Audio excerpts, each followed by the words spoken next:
క్రమశిక్షణకు మారుపేరంటారు. తోక జాడిస్తే ఎంతటి వారిపైనైనా కఠిన చర్యలు తప్పవంటారు. ఫైనల్ గా తమది అందర్లాంటి పార్టీ కాదంటారు. మరి ఆ జిల్లా కమలం పార్టీలో ఈ రచ్చేంటి? ఢిల్లీ నుండి హైకమాండ్ ఓ నిర్ణయం తీసుకుంటే ఈ డిష్యూలేంటి? ఆఖరికి కేంద్ర మంత్రి ముందు కూడా కుదురుగా ఉండకుండా కాషాయ నేతలు కొట్టుకోవనేంటి? పట్టు సాధించేందుకు కింద మీద పడుతున్న ఆ పార్టీలో ఇంతకీ అక్కడ ఏం జరుగుతోంది? నేతల మధ్య ఎందుకు గొడవ ముదిరింది? నల్గొండ బీజేపీలో ముసలం. జిల్లా అధ్యక్ష నియామకంలో రాజుకున్న అగ్గి. సీనియర్ నేతల తిరుగుబాటు. బండి ముందరే భగ్గుమన్న అసమ్మతి. కేంద్రంలో మూడోసారి అధికారం దక్కించుకున్న భారతీయ జనతా పార్టీ తెలంగాణలోనూ బలపడేందుకు పావులు కదుపుతోంది.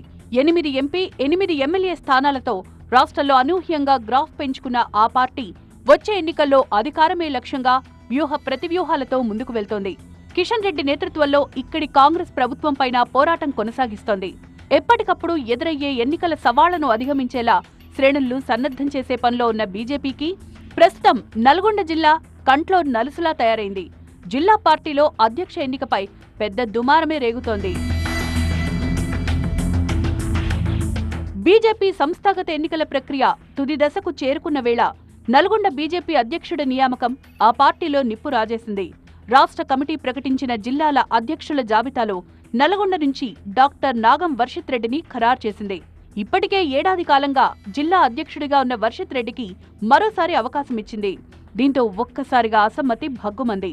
హైకమాండ్ నిర్ణయాన్ని వ్యతిరేకిస్తూ నేతలంతా రోడ్డెక్కడం ఎమ్మెల్సీ ఎన్నికల వేళ కమలం పార్టీలో కలకలం సృష్టిస్తోంది. పార్టీ నియమ నిబంధనలకు వ్యతిరేకంగా ఈ నియామకం జరిగిందని వర్షిత్ రెడ్డి వ్యతిరేక వర్గం ఆరోపిస్తోంది. ఆయన నాయకత్వంలో పనిచేసేది లేదంటూ బండారు ప్రసాద్ నేతృత్వంలో ఆందోళనకు దిగింది. తాజాగా ఎమ్మెల్సీ ఎన్నికల సన్నాహక సమావేశంలో పాల్గొనేందుకొచ్చిన కేంద్ర మంత్రి బండి సంజయ్ ముందటే రచ్చజేశారు కాషాయ నేతలు. లోపల బండి సంజయ్ మీటింగ్ జరుగుతోంటే బయటేమో నేతలు ధర్నా కూర్చున్నారు. కార్యాలయం ఎదుట ప్లక్కార్డులు నల్ల కండువాలతో నిరసన వ్యక్తం చేశారు. పార్టీ సీనియర్ నేత ప్రేమేందర్ రెడ్డితో వాగ్వాదానికి దిగారు. ఈ పరిణామం జిల్లా కాషాయ పార్టీని కంగుతినేలా చేసింది. నల్గొండ జిల్లా బీజేపీ అధ్యక్ష పదవి కోసం డాక్టర్ నాగం వర్షిత్ రెడ్డితో పాటు చాలా మంది సీనియర్ నేతలు దరఖాస్తు చేసుకున్నారు. అయితే స్క్రీనింగ్ కమిటీ మాత్రం వర్షిత్ రెడ్డి, శ్రీనివాస్ గౌడ్, రమేష్ పేర్లను అధిష్టానానికి సూచించిందట. రకరకాల సమీకరణలను లెక్కలోకి తీసుకున్న బీజేపీ హైకమాండ్ మరోసారి అధ్యక్షుడిగా వర్షిత్ రెడ్డినే కొనసాగించాలని నిర్ణయించింది. అయితే వర్షిత్ నియామకాన్ని కొందరు జిల్లా నేతలు తీవ్రంగా వ్యతిరేకిస్తున్నారు. ఆయన ఎన్నిక పూర్తిగా అసంబద్ధమని, నిబంధనలకు విరుద్ధమని ఆరోపిస్తున్నారు. పార్టీ రూల్ ప్రకారం 45 ఏళ్ల పైబడిన వారికే జిల్లా అధ్యక్ష పదవి ఇవ్వాలని, కానీ వర్షిత్ రెడ్డి 35 ఏళ్ల కంటే తక్కువ వయసుందని చెప్తున్నారు.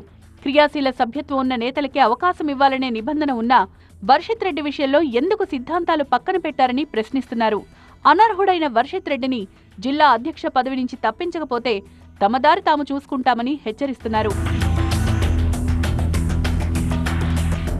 అసమ్మతి నేతల ఆరోపణలను అదే స్థాయిలో తిప్పికొడుతోన్న వర్షిత్ రెడ్డి తొలిసారి జిల్లా అధ్యక్ష పదవి ఇచ్చినప్పుడు ఏమీ అనని నేతలు ఇప్పుడు కావాలనే రాద్ధాంతం చేస్తున్నారని చురకలంటించారు. పదవికి అవసరమైన వయసుతో పాటు తనకు అన్ని అర్హతలు ఉన్నాయని, అది నిరూపించేందుకు సిద్ధమని సవాల్ విసురుతున్నారు.